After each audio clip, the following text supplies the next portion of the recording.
हर हर महादेव, जय भोलेनाथ। नमस्कार, मैं साधना पांडे मार्गदर्शन पे आपका स्वागत करती हूँ। दोस्तों, कल अक्षय तृतीया है। अक्षय तृतीया महापर्व कहा जाता है। अक्षय तृतीया के दिन माँ लक्ष्मी के स्थायी वास के लिए भक्त अपने घर में बहुत सारी पूजा विधि करते हैं। आज के दिन कुछ धातुएं जैसे सोना, चांदी, पीतल इत्यादि खरीद कर अपने घर में लाना, उसे रखना बेहद शुभ होता है। तो अक्षय तृतीया के दिन आपको क्या करना है, किस विधि से क्या भोजन बनाना है, तो जो संपूर्ण जानकारियाँ हैं अक्षय तृतीया पे, वो आपको इस वीडियो से प्राप्त होगी।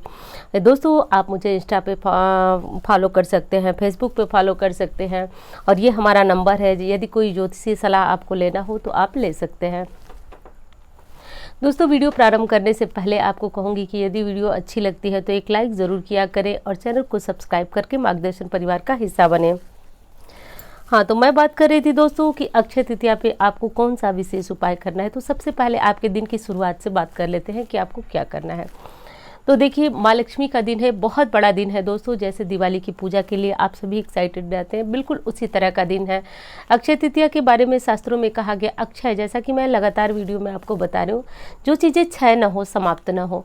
तो बस वही विधान है कि आज के दिन यदि आप कुछ दान कर देते हैं, कुछ सामान अपने घर में खरीद कर लाते हैं, जैसे सोना हो गया, तो ये खरीद कर लाते हैं तो ये समाप्त नहीं होता है। जैसे किसी कारण से ये खोता नहीं है, किसी कारण से इनको बेचने की नौबत नहीं आती है, तो विशेष शुभ होता है। और ऐसी मान्यता है कि सोना खरीद कर लाने से सोने में बढ़ोतरी होती है। तो विशेष शुभ दिन है आज। तो सुबह सवेरे जैसे आप अपना दैनिक कर्म करते हैं वैसे कर लीजिए। सूर्य नारायण को अर्घ दीजिए, तुलसी माता की पूजन कीजिए। उसके बाद आपको अपने घर के मंदिर में जैसे पंच देवी देवता की पूजा करते हैं वो कर लीजिए। दोस्तों, इसमें विशेष पूजन उनका भी होता है जो आपके आराध्य देव होते हैं। तो आराध्य देव मतलब कि जैसे किसी की माँ दुर्गा होती हैं, किसी के भोलेनाथ होते हैं, किसी की गणेश जी होते हैं, किसी के भगवान विष्णु होते हैं। तो जो भी आपके आराध्य देव हैं, उनकी पसंद की वस्तु आज बना करके खाने में उनको भोग भी लगा सकते हैं, उनका पूजन कर सकते हैं। लेकिन आज के दिन लक्ष्मी नारायण का विशेष पूजन होता है। तो विशेष पूजन इनका जरूर होना चाहिए, हर घर में होना चाहिए दोस्तों। जैसे दिवाली के पूजन को आप अनिवार्य मानते हैं, वैसे आज लक्ष्मी नारायण का पूजन होता है। आज के दिन परशुराम जी का पूजन भी होता है। परशुराम जी भगवान विष्णु के छठे अवतार माने जाते हैं, तो इनका पूजन भी आज के दिन होता है। तो ये कर ले। और नहीं कर पाते हैं परशुराम जी का पूजन, इनका फोटो नहीं है, मूर्ति नहीं है, तो आप भगवान विष्णु की पूजन कर ले तो भी माना जाएगा कि आपने परशुराम जी का पूजन कर लिया। आज के दिन भोजन में एक चीज़ आपको ज़रूर बनाना है, क्योंकि देखिए, आप इतनी सारी मेहनत करते हैं, धन खरीद करके लाते हैं, या फिर किसी त्योहार पे आपकी इच्छा होती है कि आपकी गरीबी दूर हो जाए, तो आज के दिन जौ खाने का, जौ से बने हुए जो भोजन होते हैं उनका सेवन करने का विशेष महत्व है। जौ दान करने का विशेष महत्व है। तो आज के दिन आप जौ की रोटी खा सकते हैं, जौ का दलिया खा सकते हैं। कुछ नहीं बना पा रहे हैं जौ का, तो कम से कम एक टुकड़ा जौ आप ऐसे ही दांतों के नीचे दबा करके चबा के खा जाएं, लेकिन जौ का सेवन जरूर कीजिए। दोस्तों, कहा जाता है कि जौ के सेवन से लक्ष्मी कृपा जो है भक्त के ऊपर बरसती है। तो आज के जो आधुनिक जीवन है उसमें लक्ष्मी हर किसी को चाहिए, तो उसके लिए आप जो है जौ का सेवन आज जरूर कर ले। जौ की दलिया वगैरह यदि आप खाते हैं तो मेरे कहने का मतलब है कि किसी रूप में जौ का सेवन आप कर लीजिए। अब बात आ रही है कि आप लक्ष्मी जी का जो पूजन करेंगे वो सुबह करेंगे या फिर शाम को करेंगे। तो देखिए, ये पूजन जो है आप सुबह शाम कभी भी कर सकते हैं। सोना खरीदने का या फिर कोई भी कीमती वस्तु खरीदने का, देखिए कीमती का मतलब आप ये मत समझिए कि सिर्फ सोना चांदी खरीदना है। मैं इस विषय में आपको बता चुकी हूँ कि सोने जैसी कौन सी चीज़ें हैं जो कि मूल्यवान तो नहीं है, लेकिन सिर्फ सोने से भी ज़्यादा आपको लाभप्रद होगी। तो वो वीडियो यदि आपने नहीं देखा तो देख लीजिए, क्योंकि आधी अधूरी चीज़ें आप भी सुनेंगे और आपको भी अच्छा नहीं लगेगा और जानकारी भी आपकी अधूरी रह जाएगी। तो वो चीज़ें ले आएँ। देखिए दोस्तों, एक चीज़ बता रही हूँ मैं, शास्त्रों में तो यहाँ तक कहा गया है कि यदि लक्ष्मी की कृपा आप चाहते हैं तो जब भी अपने घर में आए तो कुछ ना कुछ चीज़ें ले करके आए। हो सकता है कि आपको ज़रूरी नहीं हो कि आप रोज़ कुछ ना कुछ खरीद करके लाएं। तो यहाँ तक कहा गया है कि तुलसी का पत्ता ही ले आएं, किसी वनस्पति का पत्ता ही ले आएं, लेकिन ले आएं। तो आज तो अक्षय तृतीया है, अपने घर में आते समय कुछ ना कुछ सामान जरूर ले आएं। हो सकता है आपको सोने चांदी की आवश्यकता न हो, सकता है आपको अन्य किसी सामग्री की आवश्यकता न हो, लेकिन 2 टॉफी ही अपने जेब में रख कर ले आएँ, ये भी बहुत ज़्यादा शुभ होता है। तो ऐसा कर लीजिएगा।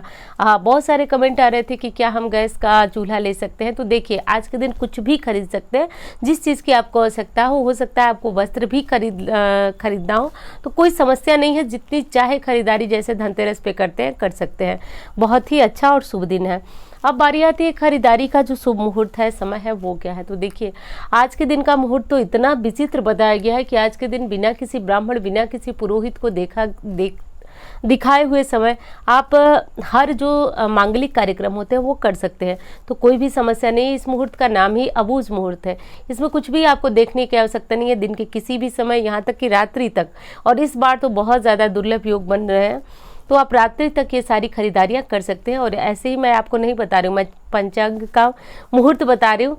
जो लोग राहु काल को बचाना चाहते हैं वो 12:30 बजे से 3 बजे तक बचा दे। बाकी आवश्यकता नहीं है कि आज वो काल भी बचाया जाए। इन काल में खरीदारी करने का कोई विशेष जो है वो नुकसान नहीं है, बल्कि ये जैसे कि माना जाएगा कि आप अक्षय तृतीया में ही खरीदे हैं। लेकिन इस काल में जैसे कि पूजा तो होगी नहीं, पूजा सुबह शाम ही होती है, तो इसलिए मैंने इस मुहूर्त को, इस समय को आपको बहुत ज़्यादा बताना ज़रूरी नहीं समझा। तो आज बस अपने माइंड में एक बात सेट कर लीजिए कि पूरे दिन बहुत अच्छा मुहूर्त है, जो चाहे वो आप खरीद सकते हैं। दोस्तों आज के दिन माता लक्ष्मी और भगवान विष्णु को लाल पुष्प चढ़ाइए, इत्र चढ़ाइए, आप कमलगट्टे की माला चढ़ाइए। जो चीज़ें मैंने बताई वो माँ लक्ष्मी के सम्मुख रखिए। एक प्रश्न आपको बहुत आ रहा है कि जो कटोरा मैंने बताया है, बरकत वाला कटोरा, वो कहाँ रखना है। तो वो आप अपने घर के मंदिर में रख सकते हैं, जैसे कि पिछली वीडियो की बात मैं कर रही हूँ। तो आप मंदिर में भी रख सकते हैं, पूजा स्थान में भी रख सकते हैं, और जो है कि अपने घर में जो पैसे रखते हैं वहाँ रख सकते हैं। ध्यान दीजिएगा, ये कटोरा या कटोरी में रखा हुआ धन 1 साल तक आपको खर्च नहीं करना है।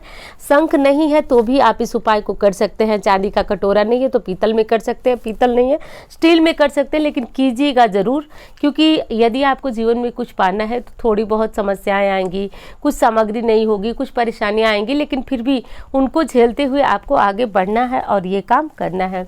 तो दोस्तों अब आप जान गए खरीदारी का मुहूर्त क्या है। पूरे दिन काफ़ी शुभ मुहूर्त है।